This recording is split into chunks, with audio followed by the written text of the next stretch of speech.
97 공급 대책이 발표되고 이제 불안 심리가 또 자극이 되죠. 대책 내용에서 국토교통부가 토지거래가구역 지정할 수 있다. 또 투기과열지구로 지정이 되면 LTV 50에서 40%로 더 내리겠다라는 내용이 들어가니까 조만간에 규제지역 지정되겠다라고 해서 이제 9월 7일 이후부터 이제 거래량이 늘어나고 상승도 컸고요. 토지거래가구역 지정되는 5일 동안 또 북새통을 이룹니다. 전국을 보게 되면 뭐 사상 최고라고 할 수는 없을 것 같고요. 서울 기준으로 상승률이 높았다. 특히 한강벨트나 경기도, 과천, 분당 같은 일부 지역들이 상승을 주도했습니다.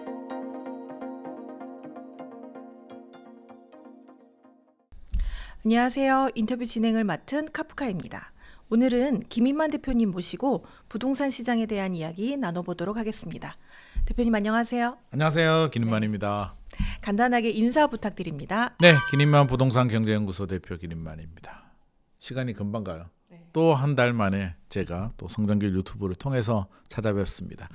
그동안 부동산 시장 뭐 여러 가지 많은 변화들이 있었는데 오늘 하나씩 짚어보는 시간 가져보도록 하겠습니다. 네, 이제 10월 집값 상승률이 7년 만에 최고치를 기록했다는 통계가 있습니다. 네. 이거 어떤 의미로 해석하면 좋을까요? 10월이 집값 상승률이 이제 최고다라고 이제 나왔는데 10월에 무슨 일이 있었냐면 11호 대책이 발표가 되고 이제 몇 가지 이유가 있습니다. 거슬러 올라가게 되면 이제 97 공급 대책 발표됐는데 알맹이가 없다 보니까 97 공급 대책이 발표되고 이제 불안 심리가 또 자극이 되죠. 대책 내용에서 국토교통부가 토지거래가구역 지정할 수 있다. 또 투기과열지구로 지정이 되면 LTV 50에서 40%로 더 내리겠다라는 내용이 들어가니까 시장이 조만간에 규제지역 지정되겠다라고 해서 이제 또 서둘러서 먼저 움직이자라는 수요가 만들어지면서 9월 7일 이후부터 이제 거래량이 늘어나고 상승도 컸고요. 10월 넘어가면서 뭐 굉장했습니다. 그래서 11호 대책이 나왔는데 문제는 11호 대책이 나오고도 우리가 5일장이라고 하잖아요. 토지거래가구역 지정되는 10월 20일까지 10월 15일에서 10월 19일까지 5일 동안 또 북새통을 이룹니다. 그래서 그런 모든 게 반영이 된 통계가 10월 통계이기 때문에 10월은 아마 사상 최고 상승률을 아마 기록을 했고요. 이게 뭐 당연한 현상이 아닐까 싶은데 또 이렇게 얘기를 하게 되면 우리 동네는 안 올랐는데 있죠. 무슨 소리야 라고 하는데 최근에 트렌드가 양극화이기 때문에 전국을 보게 되면 뭐 사상 최고라고 할 수는 없을 것 같고요. 서울 기준으로 상승률이 높았다. 특히 한강벨트나 경기도, 과천, 분당 같은 일부 지역들이 상승을 주도했습니다. 그래서 전국을 보게 되면 그렇지는 않고 서울 기준에서 최고 상승률을 기록했다. 이렇게 정리할 수 있겠습니다. 네. 지금 뭐 이제 11월 말을 향해 가고 있는데요. 이제 12월 좀 어떻게 예상하시나요?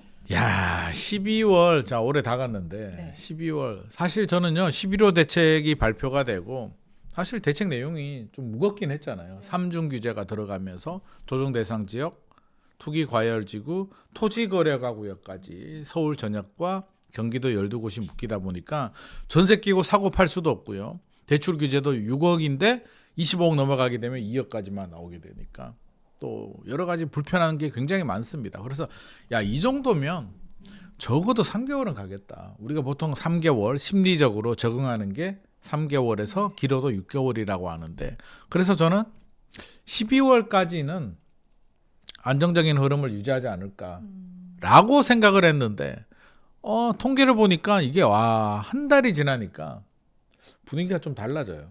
벌써요? 그래서 이거 좀 너무하지 않나라는 생각도 좀 드는데 한 달 동안은 한국부동산원 주간 매매가격 지수 변동률을 좀 살펴보게 되면 한 달 동안은 11호 대책이 발표되기 전에 0.54%였어요.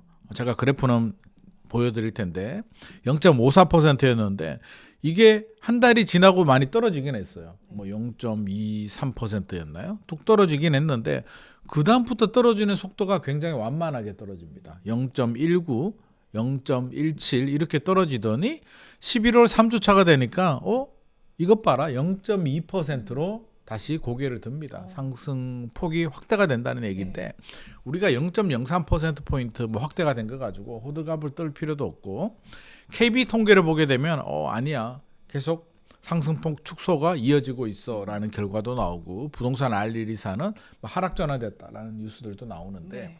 통계 기관마다 이제 표본이 다르고 조사 방식이 다르기 때문에 이게 오차는 있을 수는 있고요. KB가 추세 흐름은 상승폭이 축소가 됐다라고 하는데 상승률은 부동산은보다 높습니다. 0.23%로 나왔기 때문에 요거는 이제 그 기간별로 추세 흐름을 좀 차이 있게 좀 봐야 될 수는 있는데 그럼에도 불구하고 생각보다는 저는 더 떨어질 줄 알았는데 네. 적어도 0.05, 0.03까지는 이게 쭉쭉쭉쭉 내려왔어야 되는데 0.17에서 고개를 살짝 들었다는 점에서는 물론 이게 계속 올라가지는 않을 것 같습니다만 생각보다 시장의 내성이 좀 강하다. 네. 그리고 이 정도 강력한 규제임에도 불구하고 그렇게 두려워하지 않는다는 게 느껴져요. 이게 두려우면 생각보다 빨리 떨어지거든요. 우리 6.27 대책 발표됐을 때 굉장히 빨리 떨어졌잖아요. 한 3개월 정도 갔는데 2-3개월 정도 갔는데 11호 대책은 6.27보다 더 강력했음에도 불구하고 한 달 정도의 적응 기간 후에 심리적으로 거의 뭐 익숙해졌다라는 건 시사점이 굉장히 큰 것 같아요. 이게 무슨 의미냐면 정부가 추진하고 있는 수요 억제 정책, 한마디로 대출 규제가 핵심이고요. 그다음 지역 규제죠. 네. 조정 대상 지역, 투기 과열 지구, 토지 거래가 구역에서 전세를 끼고 사고 팔 수 없는 규제가 이제 더 이상 효과를 얻기는 쉽지 않겠다. 우리가 부동산 그 시장 주택을 구입하는 메커니즘이 구매 욕구라는 게 있고 집 사고 싶어. 네. 구매 능력이라는 게 있잖아요. 구매 능력은 자기 자본이 있고 두 번째는 대출 받아야죠. 돈이 모자라면. 세 번째는 전세. 네. 전세도 세입자가 집주인한테 빌려주는 전세금은 무이자 대출하고 똑같기 때문에 구매 능력으로 인정이 됩니다.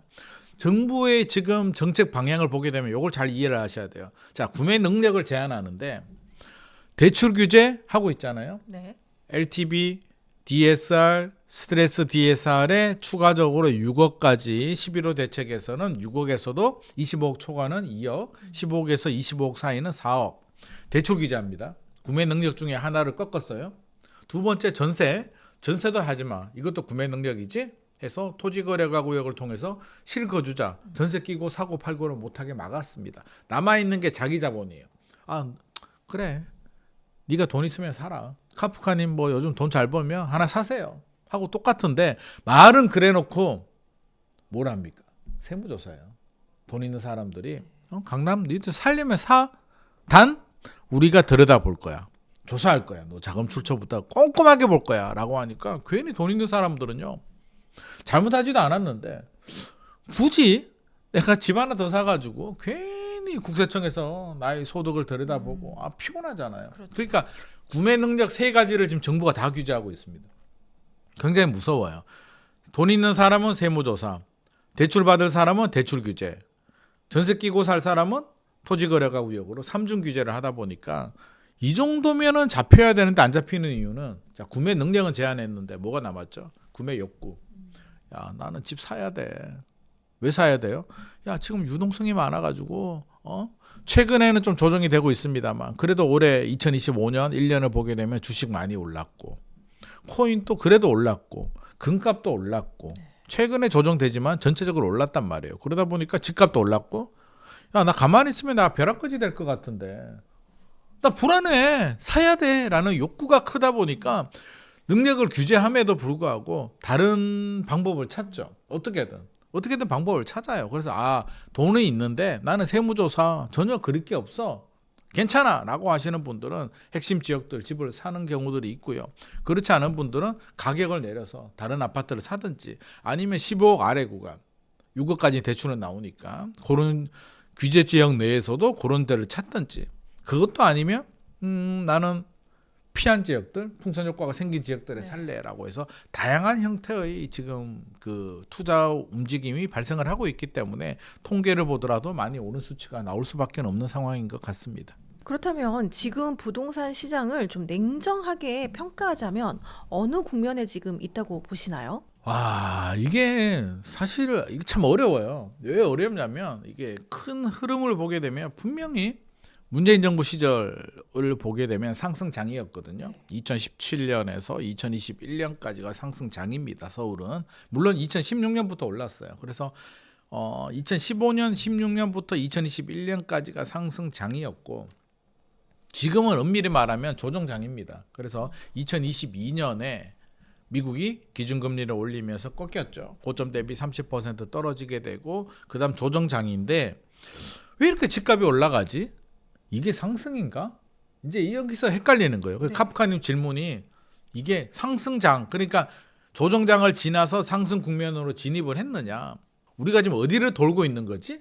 벌집 순환 모형 이론이라고 있잖아요. 그래서 회복기, 상승기, 뭐 침체 진입기, 침체기, 뭐 하락기 이렇게 돌아가는 구조가 있는데 우리가 지금 어디를 돌고 있지라는 걸 물어보는데 상승장 지나고 조정장을 침체기로 들어왔는데 이게 왜 헷갈리냐면 최근에 집값이 서울 중심으로 너무 많이 올랐잖아요. 그러니까 서울 중심으로 올라가다 보니까 이게 전국적으로 보게 되면 조정장이고 그렇죠. 침체기인데 서울의 일부 지역들 한마디로 양극화가 되다 보니까 전국에 있는 모든 돈, 모든 사람들이 핵심 지역들 서울에서도 강남 3구, 용산구, 한강벨트, 마용성, 강동, 동작, 뭐 광진, 한강벨트와 경기도는 과천, 분당, 판교 또 좀 더 분화하게 되면 뭐 용인, 수지, 광교 이렇게 이제 분화되는데 이런 지역들이 올라가다 보니까 지역별로 이 지역을 보게 되면 와 상승장이라고 느껴지는데 전체를 보게 되면 또 상승장은 아니거든요. 경기도 통계를 보더라도 뭐 0.1%를 가지고서 우리가 상승장이라고 할 수도 없고 전국 통계를 보게 되면 뭐 0.1%도 되지 않기 때문에 전체적으로 보게 되면 조정장이다. 침체기에 어떻게 보면 해당이 될 수도 있는데 서울 일부 지역을 보게 되면 이거는 상승장을 뛰어넘는 상승률이 나오고 있으니까 예전과는 좀 다른 양상 양극화가 굉장히 좀 빠르게 진행이 되고 있다. 강남도요 올랐다 하는데 강남도 보면 다 오르지 않았어요. 나홀로 아파트들은 별로 오르지도 않았고요. 강남에서도 핵심 지역들 인기 있는 아파트들 뭐 압구정, 반포, 대치동, 청담동, 뭐 개포, 잠실 이런 데는 많이 올랐죠. 또 재건축 호재가 있는 단지들, 신축 아파트들 많이 올랐는데 아파트만 보더라도 아니면 남쪽으로 가서 세곡, 내곡, 자곡동 이런 쪽에 가보면 마포보다도 오히려 가격이 낮은 아파트들도 많이 있거든요. 네. 그러니까 강남이라고 해서 다 올라가진 않았다. 올라가는 곳들 지역별로 양극화, 그 지역 안에서도 신축과 재건축 또 교육 인프라라든지 좋은 데 위주로만 천정부지 올라가는 양극화가 진행이 되다 보니까 이제 헷갈려요. 양극화 지역에 사시는 분들은 많이 올랐다. 그쪽 지역을 생각하시는 분들 많이 올랐다고 생각하고 지방에 사시는 분들은 도대체 무슨 소리 하는 거야. 어디가 올랐다는 거야. 도대체 우리 동네 집값 떨어졌는데 라고 말하는 분들이 있으니까 우리가 이제 이 양극화 상황은 좀 인지를 해야 되고 그럼 양극화가 일시적인 문제인가 라고 본다면 이게 일시적으로 보기는 좀 어려울 것 같아요. 왜냐하면 대한민국 경제 구조가 이제 저성장, 장기 침체 국면으로 들어가게 되고 양극화에 따라서 유동성이 또 많이 풀렸잖아요. 근데 유동성이 전국적으로 골고루 풀려서 모든 게 다 이렇게 올라가면 괜찮은데 하필이면 이게 약한 고리를 파고들거든요. 그 약한 고리가 그래도 똘똘한 한 채, 다주택자 규제가 유지되는 상황에서 좀 더 똘똘한 한 채로 스며들다 보니까 또 지방과 서울의 자산 격차가 벌어지니까 이런 게 모든 게 맞물리면서 지금 똘똘한 지역으로 핵심 지역으로 올라가면서 그 집값도 돈이 몰려들면서 집값도 올라가는 양상을 보여주고 있고 최근에 경제 상황을 보게 되면 불안해요. 환율 너무 많이 오르던데 지금 미국이나 유럽이나 있는 쪽에 유학 가신 분들은 상당히 고통스러울 수도 있는데 환율이 너무 많이 올라요. 그래서 또 이게 또 불안해. 지금 불안감이 문제인데요. 우리는 머릿속에 아마 기성세대들 저 같은 기성세대들은 트라우마가 있어요. IMF 외환위기. 그렇죠. 그때 환율이 제 기억으로는 팍 튀었을 때 아마 2,000원 또 넘었던 기억이 나는데 그게 자꾸 생각이 나는 거예요. 그러니까 환율이 올라가게 되면 대한민국 이러다가 경제 위기 오는 거 아닌가라는 두려움이 드는데 이제 그때와는 지금이 약간 좀 상황이 다른 건 있어요. 그때는 달러가 부족했고 대한민국이 달러의 부족이 외환 위기고 지금 환율이 올라가는 건 달러가 대한민국에 달러가 없는 게 아니라 어떻게 보면 그 대한민국이 그 브랜드 나라에는 달러가 있는데 한국 그 지리적인 안에 달러가 좀 부족한 것 같아요. 해외 미장 미국 주식에 투자하시는 분들 좀 우리 카프카님 자 그런 분들 자금 유출이 생각보다 외국인들이 들어오는 것보다 우리나라 분들이 나가는 게 많습니다. 저는 100% 이해를 합니다. 제 친구들도 미장 많이 투자하는데 아니 지금 워낙 약세 시대에 달러에 투자하는 게 저는 개인을 볼 때는 지극히 정상이고 기업들을 보게 되면 해외에서 돈 많이 벌었잖아요. 많이 벌었는데 투자할 때가 많아요. 국내에 굳이 달러를 가지고 와서 하기보다는 그대로 가지고 있습니다. 그래서 달러가 안 들어와요. 안 들어오고 그 여러 가지 지금 상황을 보게 되면 또 관세 협상 3,500억 불 중에 자, 2천억 불은 매년 200억 달러씩 이제 나가야 되는데 어떻게 됐든지 기업들도 많이 투자를 해야 되잖아요. 그러니까 돈이 나갈 일이 많아요. 그러다 보니까 환율이 올라가는 거거든요. 그래서 이걸 경제 위기로 연결하기는 어려운데 그렇다고 해서 좋은 현상은 아니다. 저는 자꾸 일본이 생각나요. 일본이 그렇거든요. 일본이 기업들은 2010년도인가요? 2011년도 동일본 그 지진 일어나고 해외로 가서 일본 기업들은 돈이 많아. 달러가 많은데 그 돈이 일본 국내로 안 들어오잖아요. 그러니까 일본 정부는 빚이 많고 일본 국민들은 소득이 줄어들다 보니까 이게 내수 경제도 안 되고 우리도 좀 비슷한데라는 생각이 좀 들 수도 있잖아요. 우리 기업들은 잘 돼. 삼성 SK 하이닉스, 현대자동차 괜찮아요. 돈 잘 벌어. 그리고 이번에 관세 협상했잖아요. 어떻게 됐든지 간에 관세를 25%에서 15%로 내려줬잖아요.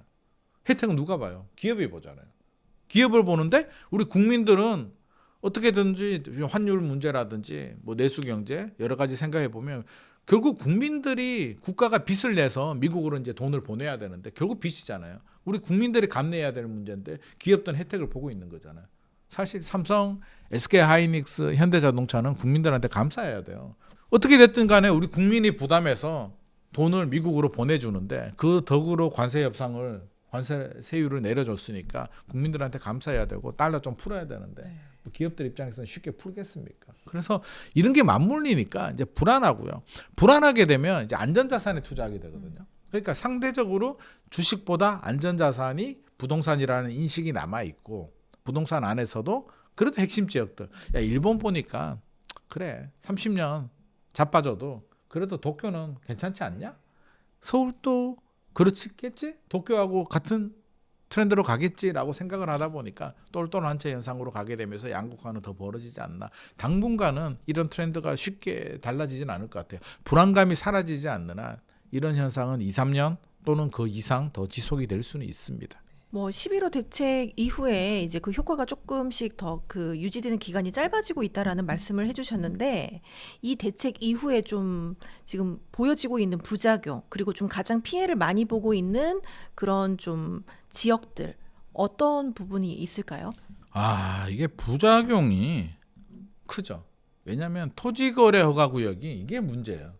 저는 토지거래 허가구역을 정말 싫어하는데 왜냐하면 대한민국 자본주의 자유경제 체제에서 아니 전세를 끼고 살 수도 있고 전세를 끼고 팔 수도 있는데 이거를 토지거래 허가구역이라는 규제로 묶어서 주거 이전의 자유를 제한하잖아요.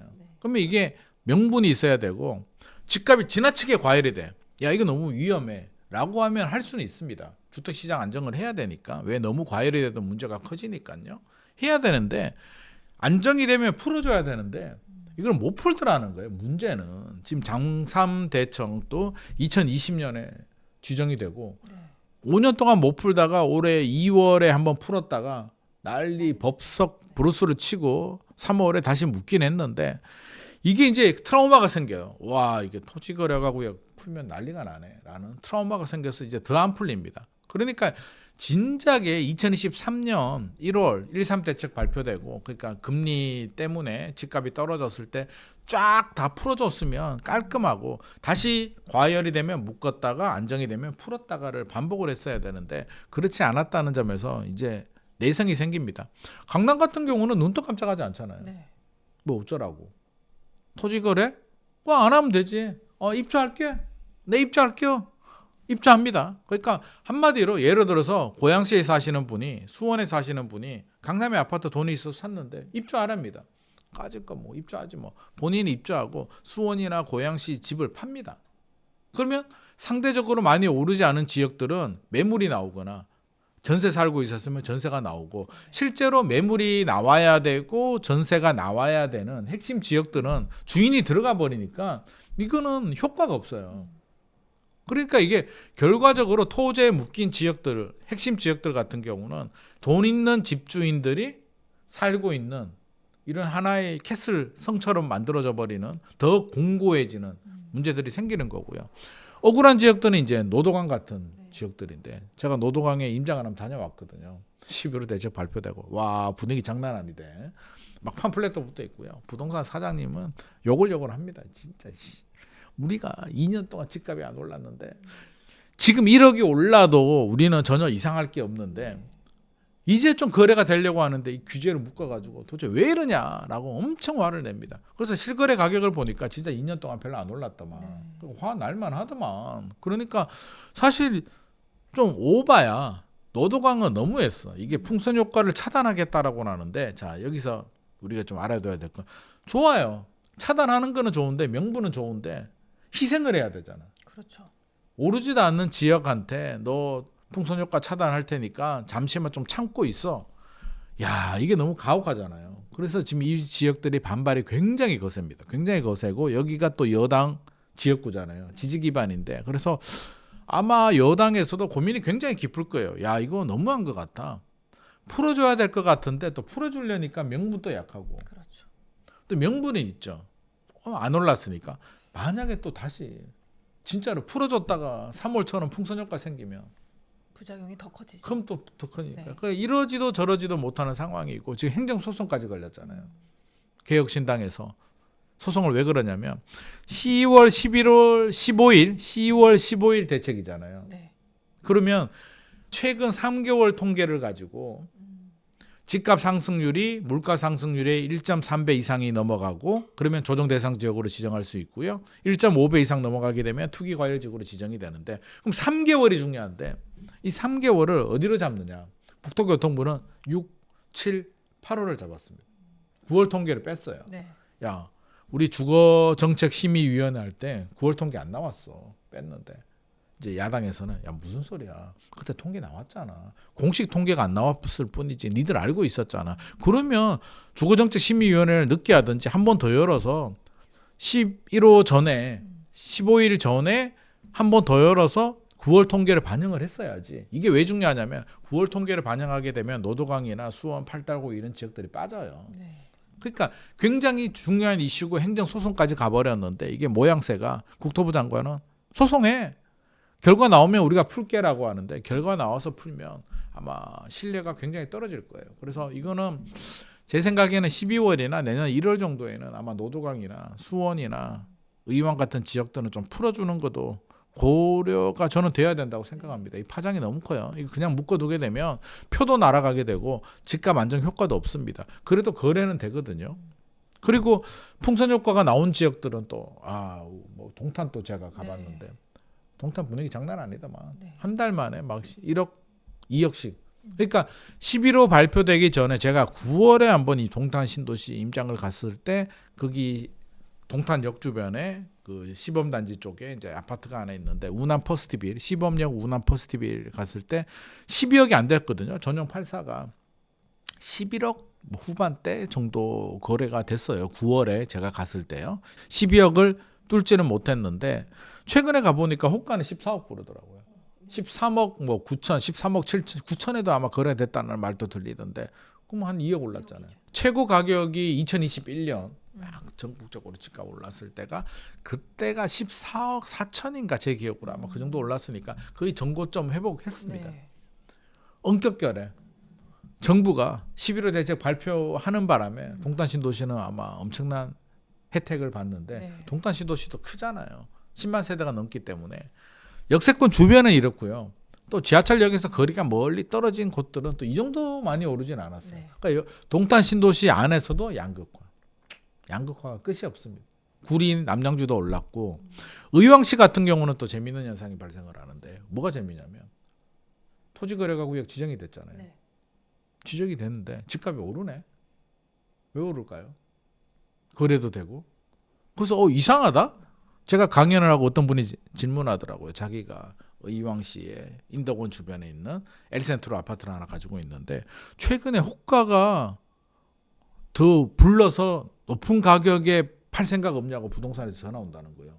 이게 무슨 일이냐고 나한테 묻더라고. 니들 동네 일을 왜 나한테 나도 모르는데. 그래서 확인을 해보니까 이게 무슨 일이냐면 13억 몇천 했거든요. 네. 근데 14억에 부른대요. 왜 이러냐고 하니까 15억 아래 구간이에요. 아, 네. 대출이 네. 15억 아래는 6억이 나오잖아요. 네. 그러니까 16억, 17억, 18억 아파트 사실 분들이 15억 아래 아파트를 찾아보는 거예요. 그러면서 이게 신축 아파트 역주변에 찾다 보니까 이런 아파트들이 구간에 걸리는 거예요. 야, 토지거래가구역 지정되면 어때? 15억 아래의 신축 아파트에 역세권에 어차피 토지는 나중에 다 적용되는 거 아니야? 올라갑니다. 그래서 규제 지역 안에서도 금액에 따라서 대출을 받을 수 있는 곳들은 오히려 또 상대적으로 혜택을 보더라. 굉장히 다양한 반응들. 그리고 제가 인천도 다녀왔어요. 네. 많이 돌아다닙니다. 인천 금단신도시 갔다 오니까. 금단신도시는 인천이잖아요. 그렇죠. 가격이 별로 오르지 않았습니다. 근데 거래는 됩니다. 오. 거래는 돼요. 왜 거래가 되냐라고 물어보니까 일단 규제 지역에서 빠지긴 했는데 이제 거래가 된다는 얘기는 파는 집주인들이 이제 매물을 내놓고 네. 매수자들은 이제 산다는 얘기잖아요. 이제 어떤 분들이 파냐라고 물어보니까 두 부류가 있더라고요. 하나는 금단신도시가 입주 초기에 굉장히 약세였거든요. 분양가가 3억 얼마 정도 했습니다. 그러다 보니까 외지인 투자자, 한마디로 동탄신도시나 이런 쪽에서 동탄에서 돈 번 사람들이 소액으로 투자를 많이 들어온 거예요. 3억 몇천 이렇게. 지금이 여기 생겼거든요. 인천 지하철 1호선이 개통이 됐는데 아라역 주변에 우미린 더 시그니처 아파트가 이제 거기서 제일 좋은 아파트인데 그 아파트가 뭐 3억대, 뭐 4억 하다가 쭉쭉 올라가서 한 7억 이상은 올라갔거든요. 최고 가격은 2024년 10월이었나 12월이었나 8억 4천인가 8억 1,500이었나 아마 최고 가격 거래가 됐는데 지금은 7억대예요. 자, 7억대인데 이분들은 차익 실현. 그렇죠. 이 정도 올랐으면 돈 좀 벌었잖아. 이 정도는 팔아도 될 것 같아라는 분이 있고 두 번째는 아무리 봐도 똘똘한 지역으로 가야 될 것 같아. 서울로 가야 될 것 같아. 양극화의 중심. 서울로 갈래. 어디로? 이제 강서구나 이런 데로 서울에 금단신도시 아파트 팔고 강남으로 갈 수는 없으니까. 그렇죠. 예. 그래서 서울로 들어오는 분들이 계십니다. 그래서 팔고 사는 분들은 이제 실소유자들은 야 그래도 계양역 공항철도 타고 계양역에서 인천 지하철 1호선 타면 제가 가봤거든요. 홍대 입구역에서 공항철도 타고 금단신도시 가니까 한 35분에서 40분 걸리더라고요. 다닐만 하잖아요. 네, 신축 아파트에. 또 주변 인프라도 좋아. 신도시고 학교도 있고. 그러다 보니까 야 7억대에 홍대 35분 40분 거리에 이렇게 쾌적하고 신도시가 어딨어. 라고 해서 실소유자들이 들어옵니다. 그래서 거래는 이제 굉장히 좀 활발하게 이루어지는데 가격은 생각보다 쭉쭉 치고 올라가지는 못합니다. 아직 풍선 효과가 서쪽 지역까지 완전하게 오지는 않았다라는 생각이 드는데 그럼에도 불구하고 영향은 있는 거고요. 부정적인 영향을 하나 말씀드리면 이걸 부정이라고 얘기를 해야 될까 모르겠는데 전세 가격은 올라가요. 네. 매매 가격은 예를 들어서 7억 5천인데 전세가 4억 5천입니다. 오, 높죠? 높네요. 전세 가율이 네. 60%예요. 60%. 와, 강남은 30%인데요. 왜 전세가 올라가지? 라고 물어보니까 이것도 부작용인데 금단신도시는 아직도 신축 아파트들이 나오거든요. 네.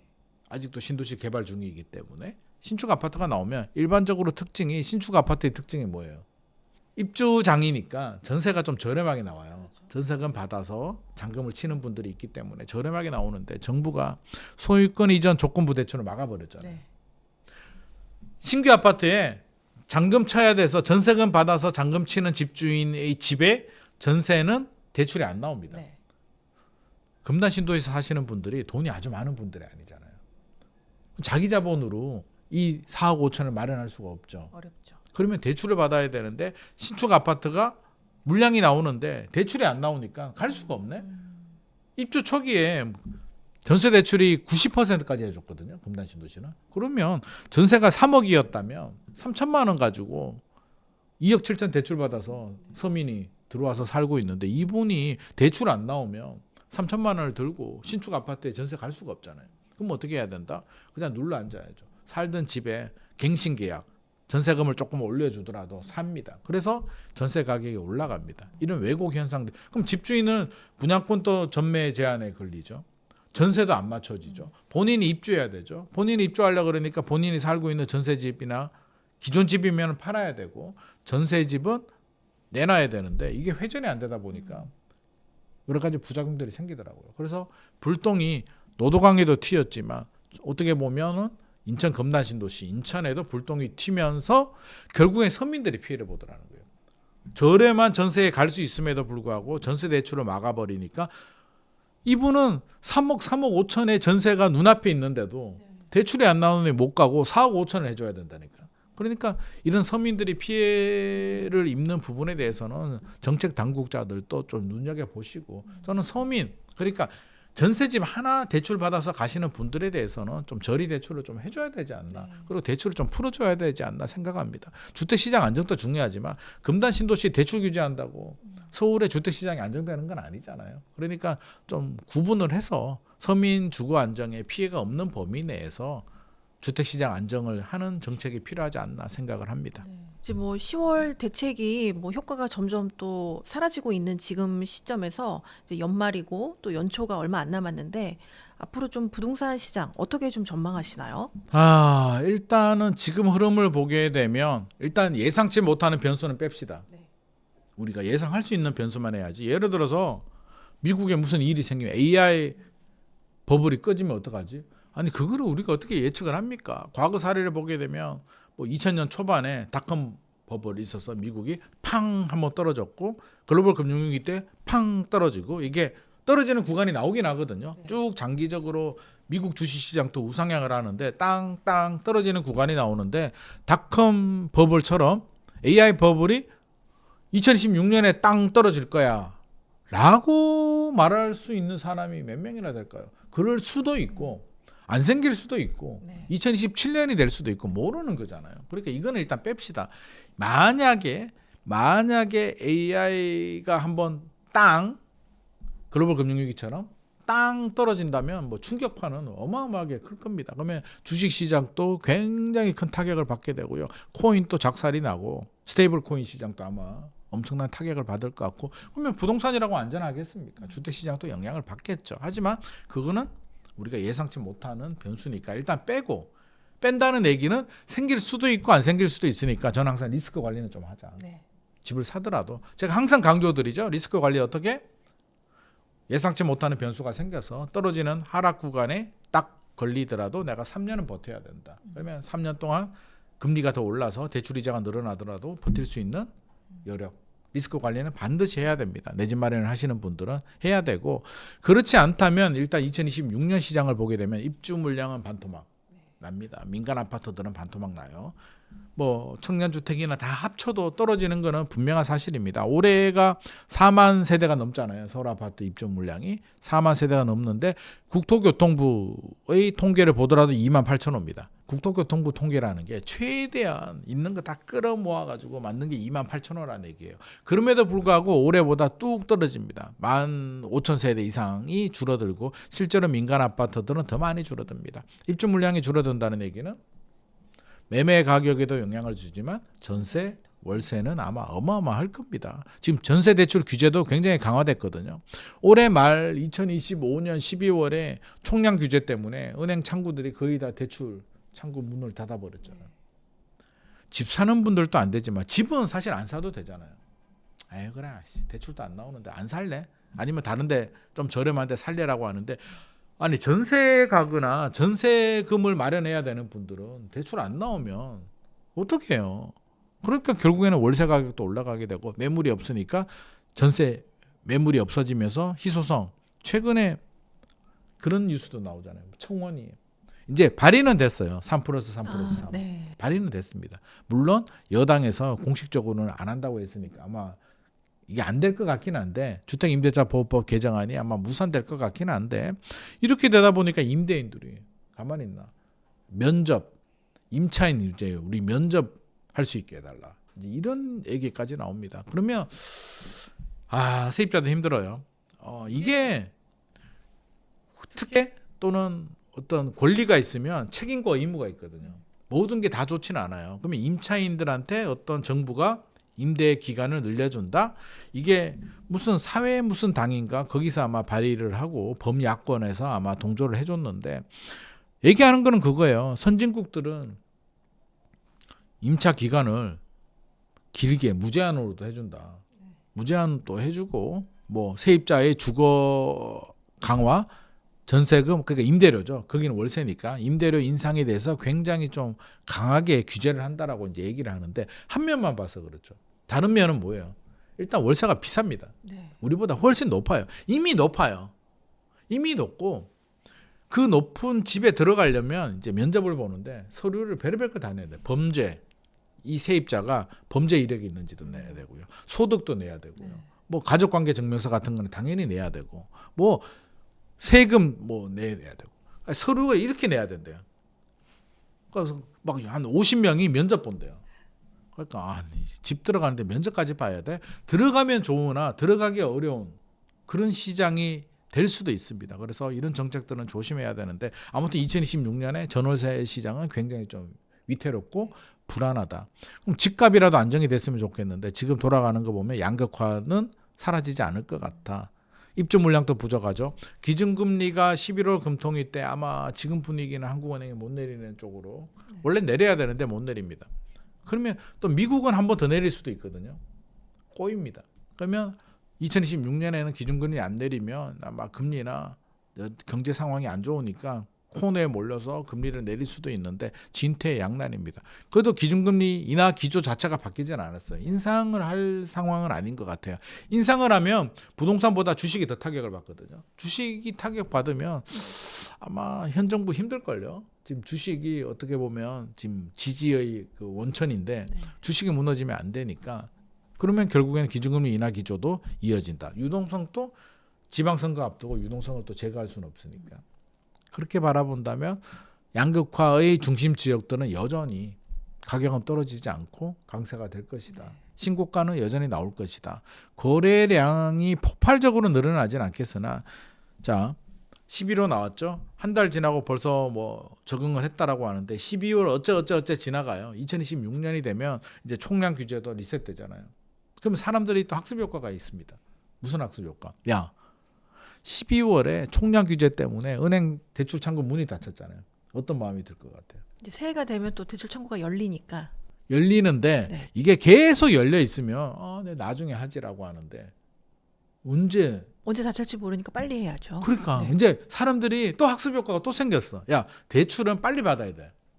그래서 내년 상반기에 오히려 대출을 빨리 받아야 되는 분들이 몰릴 수도 있습니다. 그러니까 정부 정책이 시장을 불안하게 만드는 거예요. 이렇게 하면 안 되거든요. 정책이 예측 가능하게 되고 대응 가능하게 되고 차분하게 기다릴 수 있어야 되는데 불안감을 조장하다 보니까 내년 하반기 되면 또 대출 안 나올 수도 있다. 빨리 해야 돼. 규제 지역 지정될 수 있어. 빨리 해야 돼. 이렇게 불안하게 되면 또 자극을 주면서 내년 상반기 매매 시장 또 저는 풍선 효과도 생길 거고요. 그래서 수도권 전반적으로 상승 기조가 더 확산될 가능성이 높을 것 같습니다. 그래서 이 부분에 대해서는 미리 염두를 해 두시고 우리가 전략을 짜야 될 것 같습니다. 앞서서 이제 양극화가 갈수록 더 심각해질 것이다 이렇게 이야기를 해주셨는데 현재 국평 기준으로 앞으로 어느 정도까지 좀 더 벌어질 가능성이 있다고 보세요? 이게 압구정 같은 경우는 사실 우리가 예단하기는 어려울 것 같아요. 압구정은 그냥 올라갈 것 같습니다. 그냥 사치제 시장입니다. 자, 우리가 이제 시장을 구분할 때 이 품목별로 보게 되면 주식은 선택제죠. 해도 되고 안 해도 되고 집은 필수제. 내 집 마련해야 되니까 또 전세집도 구해야 되니까 필수제인데 압구정 같은 경우는 필수제를 뛰어넘어서 이제 사치제로 넘어갔습니다. 사치제가 뭐예요? 자, 우리가 가방을 보게 되면 여자들 백 보게 되면 사실 뭐 소가죽에 또는 악어 가죽에 뭐 재료는 비슷해요. 뭐 사실 재료비 큰 차이도 안 날 겁니다. 그런데 마크가 루이 가또즈를 붙이느냐, 네. 루이비통을 붙이느냐, 샤넬을 붙이느냐, 에르메스를 붙이느냐에 따라서 가치가 뭐 몇백 배 차이가 나잖아요. 이게 사치제입니다. 그럼에도 불구하고 그걸 버블이라고 에르메스를 버블이라고 얘기하나요? 그렇게 얘기하진 않죠. 왜? 에르메스는 사고 싶어도 못 삽니다. 매장에 가도요, 돈 들고 가서 좋은 백, 버킨 백 달라 그러면 안 줍니다. 그것도 뭐 실적이 있어야 되고 뭐가 돼야 된다며. 그러니까 나 같은 사람 가서 그냥 달라 그러면 안 줄 거예요. 그러니까 그게 사치제 시장이거든요. 사고 싶어도 마음대로 못 사고 가격이 비싸도 살 사람은 있고, 이게 사치제입니다. 압구정 아파트 가서 그냥 주세요 그럼 누가 주나? 돈을 많이 줘야지. 그러니까 이거는 그러면 자, 우리가 원가법이라고 하는데 부동산 가치를 평가할 때 토지 가격에 건물 가격으로 평가하는 걸 원가법이라고 합니다. 원가법 입장에서 본다면 이해가 되지 않아요. 야, 에르메스 가방에 재료비가 얼마 한다고. 소가죽 아무리 좋은 소를 써도 소가 소지. 이해가 되지 않아요. 압구정 아파트를 원가법으로 계산하게 되면 이거는 거품이다. 말이 안 된다고 생각하는데, 거래비교 사례법에 되면 아니 주변 아파트가 100억에 거래가 되면 내 가치도 100억이 될 수 있는 거예요. 논리적이지 않는 시장인데, 이게 사치제에서는 그럼에도 불구하고 살 사람이 나온다는 거예요. 대한민국에서 압구정보다 더 좋은 아파트 없잖아요. 압구정이 새 아파트가 되면 얼마 갈지 몰라요. 그렇잖아요. 지금 원베일리가 전용 84가 뭐 한강뷰가 72억이 나왔다고 하는데, 압구정이 그러면 지금 상태에서 알라딘이 와가지고 마술 램프를 켜가지고 뻥 새 아파트가 됐어. 압구정이 뭐 레미안이나 그 DH 현대가 들어왔다. 한강뷰가 나온다. 전용 84 얼마 나올까요? 100억 넘게 나오겠죠. 100억 넘어도 이상한 게 아니에요. 왜? 아니 현금이 500억 있는 사람이 우리의 100억짜리 하나 사준다는데, 현금만 500억이고 강남에 빌딩 한 3개 정도 있어요. 이게 이분이 무례한 건가요? 아니잖아요. 그러니까 이미 사치제 시장으로 넘어갔기 때문에 사실 압구정 아파트를 우리가 어떤 뭐 뉴스에 나올 필요도 없고, 에르메스 가격이 뭐 1억 한다고 해서 전체 백 시장이 가격이 올라가는 건 아니잖아요. 하지만 영향은 주죠. 샤넬 값 올리게 되면 영향은 줍니다. 그러면 이게 무서운 거예요. 압구정을 건드릴 수는 없어. 돈 있는 0.1% 분들이 들어가니까 사치제인데, 압구정 아파트 가격이 올라가고 그럼 또 반포가 따로 올라가거든요. 네. 반포가 올라가게 되면 대치동이나 청담이나 개포동이나 잠실이 따라 올라가는데, 이게 기준점이 높아지는 또 부작용은 있어요. 그래서 정부의 딜레마야. 이게 사치제인데, 사치제는 대출 규제해도 안 되고 지역 규제해도 안 되고 세금 규제해도 안 되고, 세금을 어마어마하게 때려야 되는데 현금 500억 있는 사람이 100억 사가지고 보유세를 올리면 나머지 사람들이 더 죽잖아요. 그러니까 이게 상대적으로 또 조세 재앙이 일어나서 더 다른 분들이 더 죽어. 그러니까 정부 입장에서는 이 사치제는 인정을 해줘야 되는데, 이게 기준점이 올라가게 되면 따라는 올라가는데 어디까지 올라가느냐, 이게 올라서 지방까지 가지는 않을 것 같고요. 네. 서울 내에서 적어도 강남 3구, 용산구, 한강벨트, 마포, 성동 정도까지는 어느 정도 영향을 줄 수는 있습니다. 70억 가다가 100억 가고 100억이 150억 가면 따라는 올라갑니다. 그래서 어느 정도는 따라 올라가는 점에서는 우리가 양극화는 속단하기는 어려운데, 압구정이나 반포 같은 경우는 더 벌어질 것이다. 앞으로도 더 올라갈 것이다. 하지만 이거를 부동산 시장의 상승으로 보기는 그건 좀 다른 개념인 것 같아요. 그래서 사치제는 사치제로 이제 좀 인정을 해야 되지 않나. 그래서 정부도 압구정을 잡으려고 할 필요는 없을 것 같고요. 오히려 그냥 내버려 두면, 언론도 어차피 사지도 못한 압구정 아파트 가격, 저는 뉴스에 그만 좀 보도했으면 좋겠어요. LMS 가격이 얼마라고 뉴스 나오진 않잖아요. 그렇죠. 그러니까 압구정도 그냥 좀 내버려 두면 좋겠는데, 자꾸 같은 강남구에 있다고 해서 자꾸 같은 아파트로 분류해가지고, 저는 통계도 빼야 된다고 봐요. 압구정 아파트는 사실 통계에서 빼야지. 얘가 통계를 왜곡시키잖아요. 평균 자체가 올라버리니까. 그러니까 우리 학교가 공부 못한 학교인데 천재가 한 명이 있어. 전교 1등인데 전국 1등이야. 그럼 걔가 평균을 올리면 그 평균이 무슨 의미가 있어요. 그러니까 1등하고 꼴등을 좀 빼고 하는 게 맞지 않나 생각을 합니다. 그래서 압구정은 그냥 사치적으로 인정을 좀 해줘야 되고, 물론 영향을 주겠습니다만 이런 양극화는 더 벌어질 것이다. 부자들은 지금 더 부자 돼요. 돈이 더 늘어납니다. 지금도 최근에 소득 분포 구간을 보게 되면 하위 20%는 오히려 마이너스가 됐는데 상위 20%는 오히려 증가했거든요. 뭐 불경기라고 하는데 잘 사는 사람들은 돈이 더 늘어납니다. 먹을 때 가격표를 안 보잖아요. 좋아요. 그런 사람들 만나면 좋습니다. 먹을 때 그냥 가격표 안 보고 막 시키기 때문에 잘하다 먹을 수는 있는데 아무튼 소득 양극화, 지역별 양극화, 부동산 양극화는 앞으로도 계속 벌어질 것이다. 이렇게 생각을 하셔야 될 것 같습니다. 이렇게 양극화가 심해지다 보면 이 지금도 뭐 서울 외곽 지역은 가격이 오르지 않았다 이런 이야기를 해주셨는데 이런 지역들이 키 맞추기는 계속 안 이루어질까요? 아니면 언젠가는 올라가긴 할까요? 키를 맞추죠. 영원히 안 맞출 수는 없죠. 어떻게 영원히 안 맞춰요. 그러니까 물론 압구정이 100억에서 150억이 가면 상계동이 7억에서 뭐 10억, 15억 가냐. 그건 좀 다른 문제이긴 한데 역설적으로 말하면 쉽게 이제 일반 상식적으로는 100억이 150억 가는 것보다 7억이 10억 가는 게 쉽긴 하거든요. 쉽긴 한데 이게 따라갈 수 있느냐의 문제인데 저는 키 맞추기는 가능하다고 봅니다. 왜?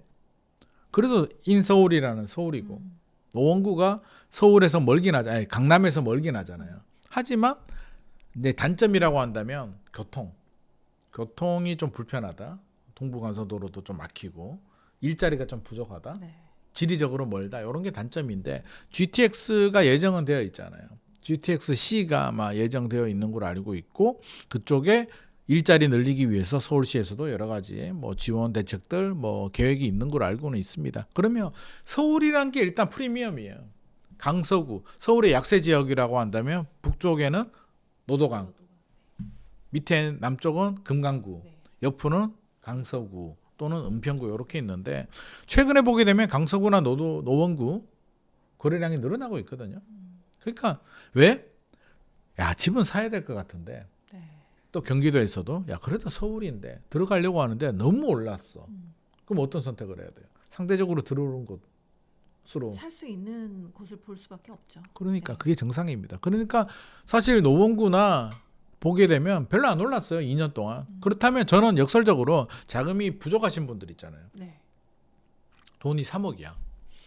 그러면 어차피 잠실이든 좋은 데 못 들어가잖아요. 그러면 저는 노원구 들어가는데 찬성합니다. 왜? 자, 노원구가 교통이 불편하다. 일자리가 뭐 좀 부족하다. 강남과 거리가 멀다라고 하는데 강남하고 거리가 가까우면 그 가격이겠습니까? 결국에는 현재 가격에는 현재 가치가 다 반영이 되어 있는 거예요. 반영이 되어 있는데 여기서 더 올라갈 수 있느냐가 문제인데 이미 한강벨트는 올라갔잖아요. 네. 그러면 더 내려갈 일은 없어요. 제가 볼 때 더 내려갈 일은 없어. 진짜로 어떤 뭐 엄청난 악재가 생기지 않나. 더 내려가지 않는다면 결국에는 올라갈 가능성이 훨씬 더 높다. 그러면 얼마 올라가느냐? 그건 저도 모르죠. 근데 7억 아파트가 8억, 9억 가기는 또 쉽습니다. 분위기 한번 싹 불면 순식간에 더 치고 올라가거든요. 그래서 이제는 우리 애도 그러는데 큰애가 한 번씩 뭐 인터넷 보고 아빠 요즘 여기 분양가 10억밖에 안 해 이러거든. 야 너는 10억이 누구 똥개 이름이냐? 돈 1억도 없으면서 무슨 10억이야 라고 얘기를 하는데 사람들이 이제 화폐 가치에 대해서 익숙해지다 보니까 10억이 굉장히 우습게 보입니다. 그런데 아직도 노원구 가면 5억, 6억, 7억짜리 많아요. 그러니까 충분히 그럼 전세 한 3억 정도 끼고 사면 충분히 살 수가 있고 물론 재건축이 빨리 진행되지는 않습니다만 재건축 호재도 있고 때가 되면 올라갑니다. 그게 얼마나 따라 올라갈지는 이제 다른 문제지만 일단 올라가는데 그 옛날에 지난번에도 말씀드렸나? 그 노원구에 모임하는데 노원구에 사시는 분이 2007년도 얘기입니다. 2006년, 2007년도 모임 갔는데 그때 이제 버블 세븐, 네. 강남 3구, 목동, 평촌, 분당 이런 데가 막 큰 대형 평수들이 올라갔는데 노원구가 소형 위주잖아요. 안 올라요. 그래서 왜 우리 동네는 안 오르냐고 강남은 올라가는데 그러면서 소주를 막 퍼마시더라고. 그래서 속으로 저 어떡하지? 건강까지 잃겠네라고 했는데 한 1년 지나니까 노원구가 올라가더라고. 트렌드가 바뀌어가지고 이제 버블 세븐 중대형에서 뉴타운 소형 아파트로 트렌드가 바뀌었어요. 그러면서 노원구가 순식간에 한 2년 만에 2배 올랐을걸요. 그때 노원구 상계동 아파트가 7천만 원, 8천만 원 했어요. 그러다가 그렇게 올라갔다니까요. 그러니까 올라갈 때는 올라가는데 야 이게 7천, 8천, 9천 원 아파트가 1억 넘기는 쉽더만 순식간에 올라가거든요. 그래서 지금 사실 6억, 7억이 적은 돈 아니에요. 적은 돈은 아닌데 상대적으로 이제 저렴해 보이기 때문에 저는 충분히 치고 올라갈 수는 있겠다. 서울이라는 프리미엄이 있고 GTX 호재도 있고 재건축 어떻게 됐든지 간에 뭐 가능성도 있으니까 저는 실망하지를 말았으면 좋겠다. 그리고 내 집 마련하시는 분들이라면 노원구 상계동이든 중계동이든 주거 인프라 굉장히 좋거든요. 그래서 이런 지역들 눈여겨보셔도 좋을 것 같습니다. 뭐 앞서도 대표님도 이야기해 주셨지만 일부 이제 경제 전문가분들께서 경제 위기가 올 가능성에 대해서 이야기를 하시는데 네. 만약에 이렇게 경제 위기가 온다면 이 똘똘한 한 채가 더 위험할 수도 있나요? 경제 위기가 오면 피할 수는 없어요. 다 두들겨 맞습니다. 그러니까 강남 집값도 안 떨어질 것 같아요? 떨어져요. 강남 집값도 떨어지고 노원구도 떨어지고 수원, 고양, 성남, 분당 다 떨어집니다. 빵! 그러니까 자, 우리가 구간을 보자고요. 먼저 우리나라를 보게 되면 97, 98년도 IMF 외환위기 빵! 한번 딱 떨어집니다. 우리가 이제 우상향을 한다라고 하는데 집값은 지금부터 좌표를 찍으면 20년 후에는 올라가 있는 게 이제 우상향입니다. 올라갑니다. 수요가 뒷받침되는 지역들은 올라가는데 계속 상승하는 게 아니라 중간에 땅 하락 구간이 나오거든요. 그러면 97, 98년도에 IMF 외환위기 하락 구간 빵 터졌고요. 닷컴 버블 때 집값은 뭐 IMF의 연장선이었으니까 크게 영향은 없었고 우리는 2008년도 글로벌 금융위기 때 빵 터지고 조정받다가 2011, 12년도에 한 번 더 땅 떨어지고 2022년 하반기 금리 올라가면서 땅 이렇게 떨어졌거든요. 떨어지죠. 그러면 강남 집값도 떨어집니다. 다 떨어지는데 물론 정도의 차이는 있는데 여기서 차이가 뭐냐면 떨어졌어. 그러면 떨어진 다음에 얼마나 빨리 반응을 하고 회복을 하느냐가 관건인데 핵심 지역들은 빨리 회복하더라는 거예요. 저수지 이론 있잖아요. 저수지에 네. 비가 안 와. 말라. 그러면 외곽지부터 이제 물이 마르잖아요. 말라가서 중심지가 마지막까지 물이 남다가 그래도 비가 안 오면 핵심 지역도 말라요. 근데 빵! 어떤 충격은 물이 한꺼번에 빠져버려요. 쭉 빠져버려요. 그러면 전체적으로 다 떨어져요. 다 떨어져요. 어쩔 수 없어요. 다 떨어지는데 빵 하고 이제 물이 차잖아요. 비가 오면. 물이 찰 때는 핵심지부터 차니까 핵심지가 먼저 회복을 해요. 그러니까 좋은 지역에 가지고 계시는 분들은 버티면 회복을 합니다. 안 좋은 지역들은 더 오래 걸려요. 이게 시차가 있습니다. 그래서 강남이 제일 먼저 회복을 하고 한강벨트, 경부벨트, 남부, 북부, 서부, 북부 이렇게 이제 쭉 퍼져나가는데 시차가 필요하니까 제가 항상 강조드리는 게 리스크 관리하라는 거잖아요. 그래서 리스크 관리를 하면서 그 때를 기다려야 되는데 강남 같은 경우는 아무리 큰 위기가 와도 AI 버블이 진짜 버블인지 아닌지는 저는 모르겠습니다만 판단 유보인데 만약이라고 합니다. 만약에 AI 버블이 빵 생겨서 빵 터져 전 세계적으로 난리가 납니다. 막 거의 공황처럼 막 진짜 주가 막 50% 이상 막 폭락하고 막 그럴 수도 있잖아요. 한번 빵 터지면 쭉쭉 빠지면 강남 집값도 고점 대비 30% 이상 단기간에 쭉 빠질 거거든요. 그래도 3년 버티면 강남은 어떻게든 3년 이내에 다 회복을 합니다. IMF 외환위기도 2년 반 정도 갔으니까 제가 볼 때는 2년 걸리지 않을 겁니다. 근데 외곽 지역들은 뭐 예를 들어서 특정 지역을 말씀드려서 죄송합니다만 인천 같은 경우는 같이 떨어지더라도 회복 속도가 더 느리죠. 그러니까 더 오래 걸립니다.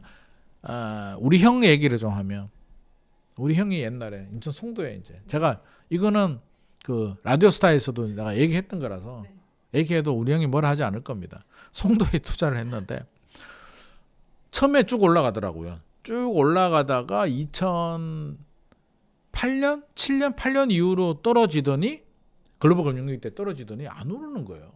그래서 강남은 2015년부터 올랐거든요. 14년부터 거래량이 늘어나고 15년부터 오르고 16년에 이제 쭉 치고 막 올라갈 때인데 안 올라요. 2016년, 17년. 그래서 우리 형수가 전화 와가지고 어떻게 해야 되냐고 해가지고 제가 몇 년 됐죠, 형수님? 10년 됐대. 그래서 10년 동안 안 오르면 우리 안 되는 거 아닌가요?